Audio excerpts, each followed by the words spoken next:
Hello students, welcome to my channel vision Guru. So ఇవాళ మనం 8th క్లాస్లోని 10th lesson అయినటువంటి అన్మోల్ రత్న్ అనేటువంటి లెసన్ గురించి తెలుసుకోబోతున్నాము. సో మన లెసన్ నేమ్ अनमोल रत्न.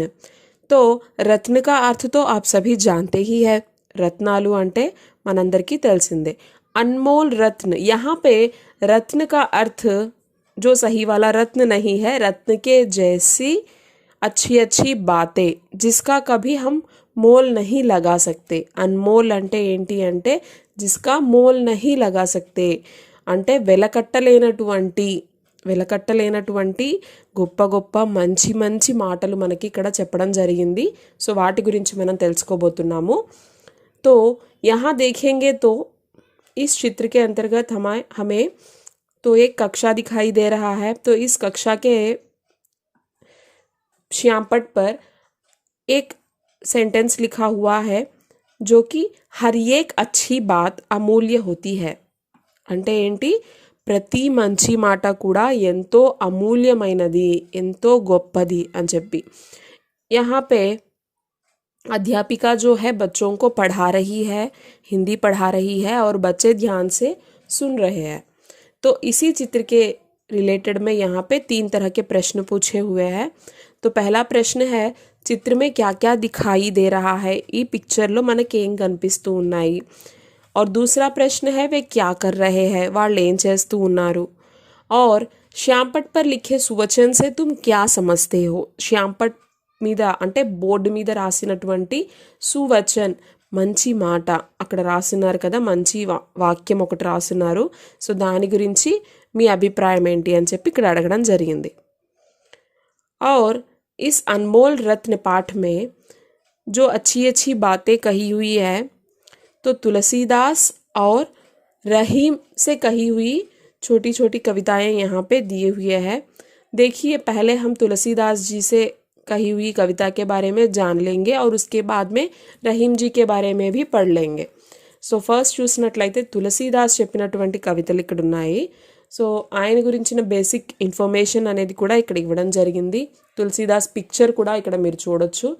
तो उनका जीवन काल है 1532 से लेकर 1623. సో 1532లో ఆయన జన్మించారు, 1623లో ఆయన మరణించారు. ఇది ఆయన జీవితకాలం అన్నమాట.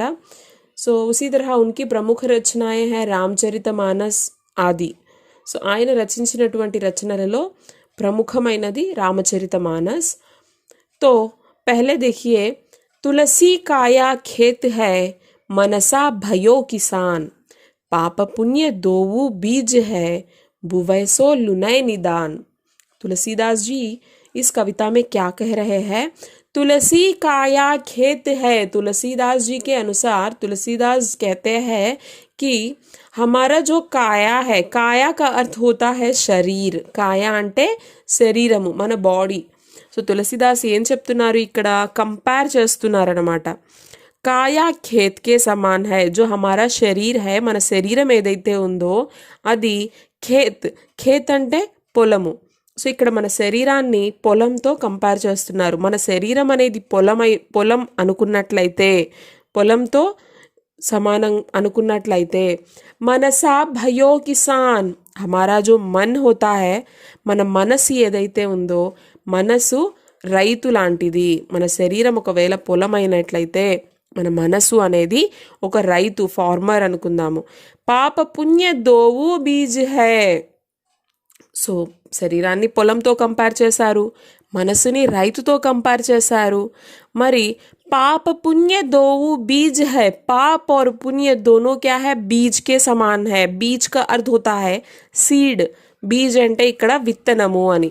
సో ఏంటి విత్తనాలు, పాపాలు పుణ్యాలు అనేవేంటి, 2 విత్తనాలైతే, बुवैसो लुनय निदान, जो हम बोते हैं उसी को हम पाते हैं. ఏదైతే మనం నాటుతామో దాన్నే మనం పొందుతాము. పాపము అనేటువంటి విత్తనాన్ని మన మనసులో నాటుకున్నామనుకోండి, మన శరీరంలో ఉంచుకున్నామనుకోండి, అంటే పాపము, చెడు, ఈ చెడు ఆలోచనలు, ఇతరుల గురించి చెడు ఆలోచించడం, ఇలాంటివి మనం అనుకున్నామనుకోండి, तो हम रिटर्न में क्या प्राप्त करते हैं, మనకి రిటర్న్లో ఏం లభిస్తుంది, పాపమే లభిస్తుంది. అలా కాకుండా పుణ్యము అనేటువంటి విత్తనాన్ని మనం నాటామనుకోండి, మనకు కూడా ఏం లభిస్తుంది అంటే పుణ్యాలే లభిస్తాయి. ఫర్ ఎగ్జాంపుల్, ఇప్పుడు దానిమ్మ చెట్టు కోసం దానిమ్మ గింజలు నాటాము. సో అప్పుడు మనకి ఏమవుతుంది, దానిమ్మ చెట్టు వస్తుంది, దానిమ్మ కాయలు వస్తాయి. అంతేకాని దానిమ్మ గింజలు నాటేసి మనం మామిడికాయలను ఎక్స్పెక్ట్ చేస్తే అవి వస్తాయా? రావు. అలాగే మనం ఇతరుల గురించి చెడు ఆలోచిస్తూ చెడు మాటలు వాళ్ళకి చెప్తూ ఇలా మన ప్రవర్తన, మన ఆలోచనలు, మన వ్యక్తిత్వం అంతా చెడుగా ఉంచుకొని మనం ఇతరుల నుంచి మంచి ఎక్స్పెక్ట్ చేశామంటే అది ఎలా వస్తుంది? ఖచ్చితంగా రాదు. మనం ఫస్ట్ మంచిగా ఉండాలి, మన మాటలు మంచిగా ఉండాలి, మన బిహేవియర్, మన ఆలోచనలు ఇవన్నీ ఎప్పుడైతే మంచిగా ఉంటాయో అప్పుడు మాత్రమే మనకి రిటర్న్ బ్యాక్లో మంచి అనేది వస్తుంది, మంచి చేస్తారు కూడా. సో అదే తులसीदास ఇక్కడ చెప్తున్నారు. तुलसीदास जी कहते हैं तो हमारा शरीर खेत के समान है और हमारा मन जो है किसान है. पाप और पुण्य दोनों बीज है, जिसको हम बोते हैं उसी को हम प्राप्त करते हैं. इसी भाव को यहाँ पे दिया हुआ है. ఆ భావాన్ని ఇక్కడ ఇచ్చారు చూడండి. तुलसीदास जी के अनुसार शरीर खेत के समान है और मन किसान के समान. पाप और पुण्य दो बीज है, जो बोया जाता है उसी को प्राप्त करना पड़ता है. నెక్స్ట్ చూద్దాము. तुलसी साथी विपक्ति, विद्या विनय विवेक, साहस सुकृति, सुसत्य व्रत, राम भरोसे एक. तुलसीदास जी इस कविता में क्या बोल रहे हैं? तुलसी साथी विपक्ति. तुलसीदास जी कहते हैं जब विपत्ति का समय आता है, यानी कि जब मुश्किलें आती है, समस्याएं आ जाती है, तो हमारा साथी कौन है, हमें कौन साथ देता है? तो वे बोल रहे हैं कि हमारा साथ कौन देता है? विद्या, विनय, विवेक, साहस, सुकृति, सुसत्य व्रत, राम भरोसे एक. సో తులసీదాస్ ఇందులో ఏం చెప్తున్నారు అంటే, మనకి ఎప్పుడైతే కష్టాలు వస్తాయో, సమస్యలు వస్తాయో, మనం దుఃఖాలలో ఉంటామో అప్పుడు మనల్ని విడిచి వెళ్ళకుండా ఎవరు మనకి తోడుగా ఉంటారు, మన వెంట ఎవరు ఉంటారు అంటే, సో మనం చదివినటువంటి చదువు అంటే మనం నేర్చుకున్నటువంటి విద్య, మనం ప్రవర్తన, వినయము, వివేకము, అలాగే మనలో ఉన్నటువంటి ధైర్యము, మన మంచి ప్రవర్తన, మనం చేసినటువంటి మంచి పనులు, ఇవన్నీ కూడా మన నిజాయితీ, ఇవన్నీ కూడా మన వెంట ఎల్లప్పుడూ ఉంటాయి. ఎవ్వరు తోడున్నా లేకపోయినా, అది రిలేటివ్స్ కావచ్చు, ఫ్రెండ్స్ కావచ్చు, ఇంకెవరైనా కావచ్చు. సో ఒక్కొక్క సమయంలో వాళ్ళు మనతో ఉండొచ్చు, ఉండకపోవచ్చు. కానీ ఇవి మాత్రం ఎప్పుడూ కూడా ఎలాంటి సమస్య వచ్చినా కూడా మనం నేర్చుకున్నటువంటి విద్య కానివ్వచ్చు, మన ప్రవర్తన, మన వ్యక్తిత్వం, మన మంచి అలవాట్లు, మనం మాట్లాడేటువంటి తీరు, మన నిజాయితీతనం, ఇవన్నీ ఎప్పుడూ మనల్ని విడనాడి వెళ్ళవు అని చెప్పేసి तुलसीदास చెప్తున్నారు. तो भाव एक बार देख लेंगे हम. तुलसीदास जी के अनुसार विपत्ति के समय शिक्षा, विनय, विवेक, साहस, अच्छे कार्य और सच्चाई ही साथ देते हैं. ऐसा तुलसीदास जी बोल रहे हैं. సో ఇది మనకి तुलसीदास రాసినటువంటి కవితలు అన్నమాట. नेक्स्ट हम देखेंगे रहीम जी के बारे में. और रहीम जी का जीवन काल है 1556 से लेकर 1626. సో 1556 నుంచి 1626 దాకా ఈయన జీవితకాలం ఉంది. और इनकी रचनाएं हैं रहीम, सतसई आदि. तो देखिए रहीम जी क्या बता रहे हैं यहाँ पे. बिगड़ी बात बने नहीं, लाख करो किन कोई, रहीमन फाटे दूध को, मथे न माखन होय.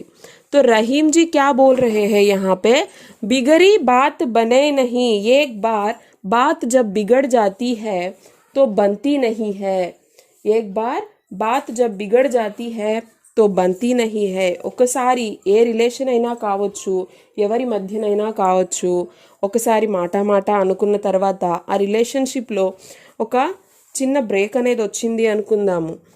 तो क्या होता है, लाख करो किन कोई, वह बनती नहीं है. लाख कोशिशों के बाद भी वह फिर से बनती नहीं है. సో లక్ష ప్రయత్నాలు చేసినా కూడా అది మునుపటిలాగా ఆ స్నేహం అనేది రాకపోవచ్చు. ఎందుకంటే మనం తొందరపడి మన నోట్లో నుంచి ఒక మాట అనేసాము ఎదుటి వ్యక్తిని. సో మళ్ళీ ఎవరెవరో సర్ది చెప్పారు, ఏదేదో అయిపోయింది. సో నార్మల్గా మనం ఎంత ట్రై చేసినా కూడా మనం అన్న మాటని మనం తిరిగి తీసుకోలేము. సో బాధపడ్డ ఎదుటి వ్యక్తిని ఆ బాధని మర్చిపోయేలా మనం చేయలేము. సో కాబట్టి బెటర్ ఆప్షన్ ఏంటి అంటే మనం మాట్లాడేటప్పుడే ఒకసారి 2 సార్లు ఆలోచించి మాట్లాడాలి. రహిమన్ ఫాఠే దూద్ కో మథే న మాఖన్ హోయ్. ఇక్కడ ఎగ్జాంపుల్కి ఏం చెప్తున్నారు అంటే రహీంజీ, సో ఫాటే దూద్ కో మతలబ్ ఫటా హువా దూద్. తో విరిగిపోయినటువంటి పాలని ఎంతసేపు చిలికినా వెన్న రాదు, అలాగే విరిగిపోయిన మనసులు కూడా అంతే అని చెప్పేసి రహీం చెప్తున్నారు. సో కాబట్టి పిల్లలు, మనం బిహేవ్ చేసేటప్పుడు కానీ మాట్లాడేటప్పుడు కానీ ఎదుటి వ్యక్తులు బాధపడకుండా, వాళ్ళు నొచ్చుకోకుండా మాట్లాడడానికి ట్రై చేయాలి. సో ఇక్కడ భావం ఇచ్చారు, అది కూడా ఒకసారి చూద్దాం మనం. रहीम जी के अनुसार जब बात बिगड़ जाती है तो किसी के लाख प्रयत्न करने पर भी बनती नहीं है. जिस तरह एक बार दूध फट जाता है तो उसे मथने पर भी मक्खन नहीं बनता. नेक्स्ट वन చూద్దాము. बड़े बड़ाई ना करे बड़ो न बोलई बोल, रहीमन हीरा कब कहे लाख टका मेरो मोल. ఇక్కడ ఏం చెప్తున్నారు, बड़े बड़ाई ना करे, जो सचमुच में बड़े लोग होते हैं, जो बड़े इंसान होते हैं, अच्छे इंसान होते हैं, वे कभी भी अपनी अच्छाई अपनी बढ़ाई खुद नहीं करते. बड़ों न बोले बोल, बड़े बड़े बोल नहीं बोलते. సో నిజంగా గొప్ప వ్యక్తులు, ఇక్కడ పెద్దవాళ్ళు అంటే ఏంటి అంటే ఇన్ ద సెన్స్ గొప్ప వ్యక్తులు, మంచి వ్యక్తులు.